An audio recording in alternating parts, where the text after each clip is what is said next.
Hi, thanks for attending my presentation. My name is Phil. I am a law professor at the Boer Alaskan Faculty of Law at Lakehead University in Thunder Bay, Ontario.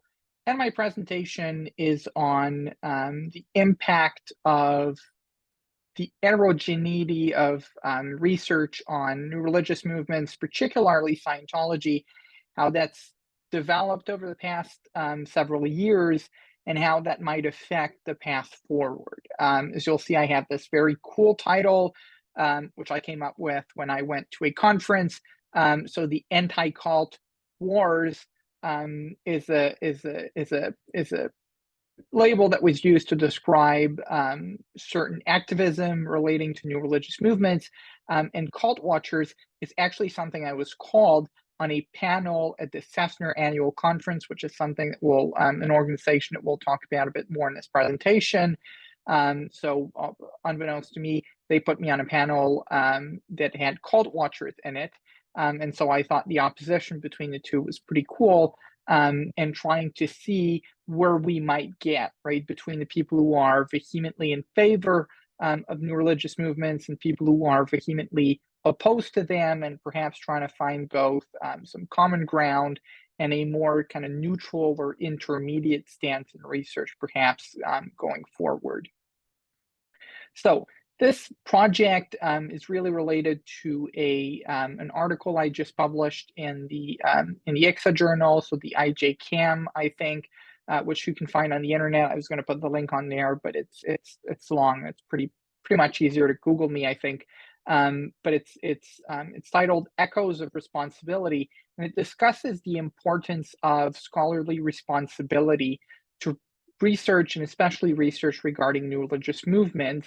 And it argues in favor of a more kind of nuanced stance as to disagreement with certain researchers, and particularly in trying to draw the distinction between research that we disagree with and research that we think is fundamentally flawed, generally for a methodological reason.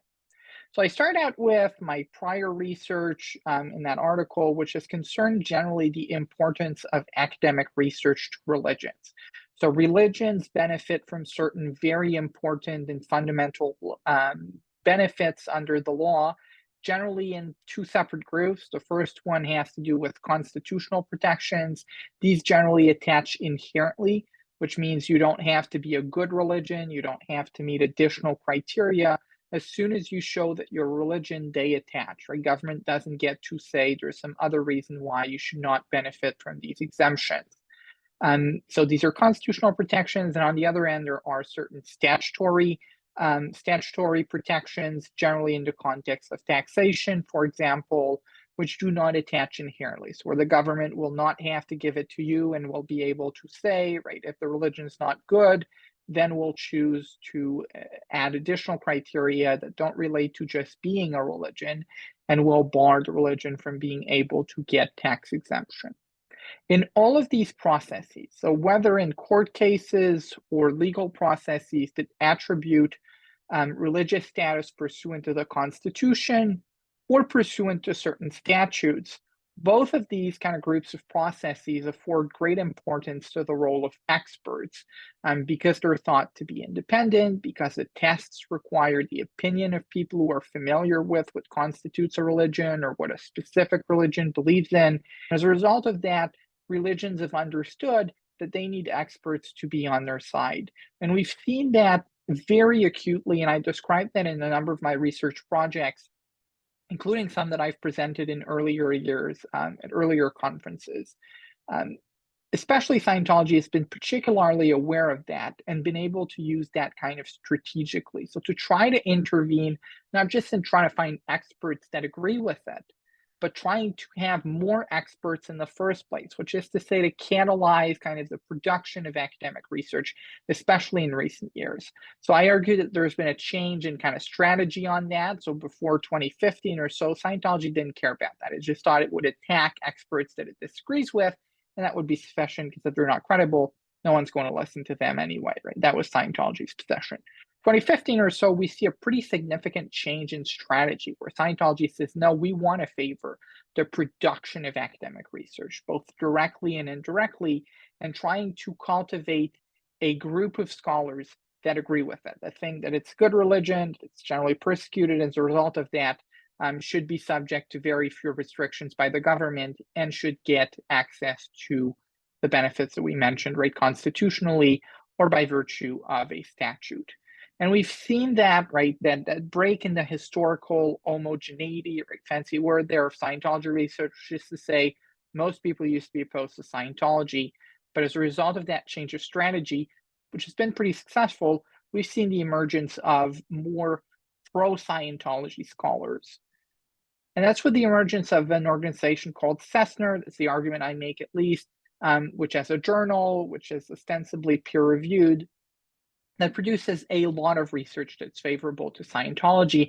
And it's really changed, right, the market for research on Scientology. It's kind of flooded us with articles that we often don't have the time to respond to, and that we think might be methodologically flawed for a number of reasons. And that's the main criticism that both I and other scholars have made of the people at CESNR, that there's some methodological issues, right? And we think that we don't disagree with their stance necessarily. It's fine for people to believe whatever they want, right? It's fine for people to be in favor of Scientology, to think that it's persecuted.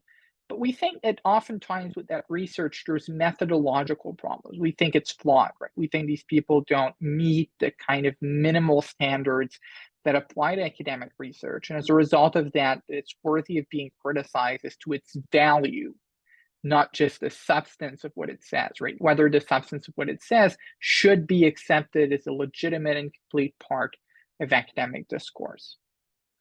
Their criticism of us, as far as I understand it, and I've actually spent about 2 years thinking about that, so I like to think I understand it pretty well, is basically 2 or 3 things. The first one is that somehow we lack sophistication, that we're obsessed with trying to look at what a religion does, what a new religion does. So obsessed at trying to see the bad things that Scientology does, right? Disconnecting family, people not seeing their kids, certain forms of physical punishment, which have been admitted within Scientology, and that somehow that's kind of childish, right? That we're focusing on these things, which might be true, right? They don't think they are, but might be true. But all the while, we don't even focus on what the religion actually is about. We don't read the Scientology doctrine. We don't talk about it. And that's more sophisticated, right? And that the research on more traditional religion does that, more religions does that it focuses on the praxis, the theology, right? How people practice the religion and what the religion says, as opposed to what certain people within the religion do, bad things, or what the religion itself does. Again, generally bad things. And there's been a correlative criticism, of our reliance on the testimonies of former members. And they've developed a pretty kind of sophisticated theory, which we think is completely wrong, as to why former members are never credible sources to be used in academic research. And that poses a pretty big problem, because oftentimes they're the only source that we have, right? So taking Scientology again as the example, Scientology has a policy that basically says, if they decide that you're against them, no one will talk to you. Right? So I've had Scientologists collaborate with me in my kind of early years, at least to some kind of very minimal extent. And then as soon as they found something that I said they didn't like, which frankly was not really even that critical, I like to think I'm pretty balanced. I'm certainly not the most critical scholar of them, right? Then they just said I'm a person to be reckoned with, and therefore they shouldn't talk to me. So certainly there's a problem if then there's an academic theory that says we cannot rely on former members, because that says we cannot rely on anyone. If we want sources to tell us what's going on, right, that are not books or documents, then we're kind of screwed, because they're saying we can't rely on former members and we have no current members to rely on. And their theory goes something like, these former members are generally people who have been kicked out, which, by the way, we think is wrong, right? But people who have been kicked out, therefore very mad, and need to rationalize their poor experience by demonizing their religion. And so invariably, in trying to make sense of what just happened, and also in trying to justify their poor behavior, which got them kicked out, they will come up with bad things about the religion that generally will be wrong, simply for the purpose of explaining to themselves their experience and kind of rationalizing it. Our rebuttal of that, right, is basically what I said. So we think that organizational behavior is important to some extent. I'll get back to that. But we also have criticism that can be made of us in that we have adopted a pretty similar theory, right? We haven't said it in the same way, but we've kind of said that current members are not reliable. Because current members, oftentimes, again, taking the example of Scientology, don't really get to say what they think, right? Because same policy applies. If they say something negative, then they'll be kicked out, which means they'll only tell you positive stuff. And oftentimes, they'll tell you stuff that is demonstrably false, often with kind of statistics regarding membership of Scientology or certain organizations or branches of Scientology. We see just factual statements that are demonstrably incorrect. That being said, right, we can kind of be criticized for basically doing the same thing, for saying something analogous, which is current members should never be used as a source in academic research. And I think that that makes us vulnerable to criticism. And either way, it's not really a good thing, right? Whichever position it is, certainly one we like, one we don't, right? One advantages us, the other one does not. But I think whichever one it is, it's detrimental generally to the vibrance and sophistication of academic research generally regarding Scientology. Specifically, there's also rebuttal, which I alluded to earlier, as to the relevance of organizational behavior. So we don't think that we actually lack sophistication and only focus on the bad things that certain people or the organization itself does. In other words, we do look at the doctrine, right? I've got lots of books in my library, which I read on Scientology doctrine. I engage with that in my research. That being said, I also engage with the criticism of the organizational behavior. And I think a sophisticated argument that I've made in response that I think is actually correct is that for the specific context of Scientology, it is necessary to look at organizational behavior, because organizational behavior flows from religious doctrine. It's not just there's a religion that says something and then there's people who do bad things, because they always will, or the religion itself that sometimes does bad things, because that's human nature. In the case of Scientology, oftentimes the bad things are mandated by the very nature of religious doctrine, by the beliefs themselves. So the doctrine says people have to do certain things, which we then deem to be abusive. And to the extent that that's the case, I think we can't get around, right, to actually looking at organizational behavior, because we cannot understand the beliefs without understanding the behavior that is mandated or that flows from these religious beliefs. So I think the path forward generally is to calm down a little bit. It's in my article, which I mentioned earlier, and to try to find common ground. I think the criticism that we make and the criticism that we receive that generalizes sources as unreliable is dangerous, because it just means that we can't get into a dialogue, right? We just dismiss things out of hand. And same thing with our tendency to try to turn claims that are substantive into methodological claims. And I argue that in the long term, we have to be a lot more careful about distinguishing these two things, right? Distinguishing scholars that just say things that we think are wrong, that we disagree with, and scholars that say them in a way that lacks sophistication, that is methodologically flawed, and therefore should be dismissed. Because it's important, right, to have certain standards in academic research. But it's just as important to have research we engage with, to not just dismiss everything we disagree with as methodologically flawed, because then we can engage with it, right? We can't cite it, we can't talk about it, and that's not good for the advancement of human knowledge generally. We need that kind of a dialogue between opposing positions within the academic context that with research that meets at a certain minimal level of methodological soundness.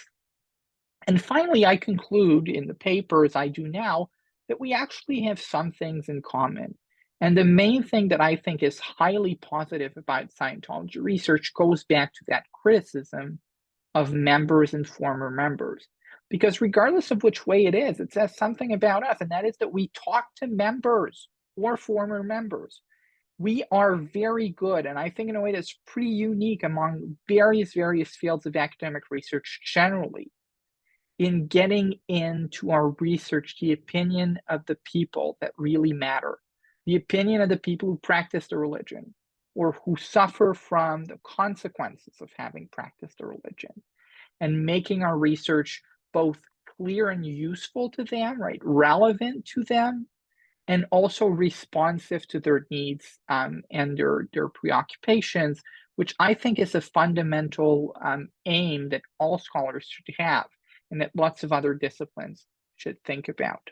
And both pro-Scientology, to put it that way, and contra-Scientology scholars have been very good at, right, taking a portion of these members or former members and really having research that is responsive to their needs, that engages with their needs, and that they themselves can understand and engage with. So that's it. Thank you very much, and I look forward to taking your questions.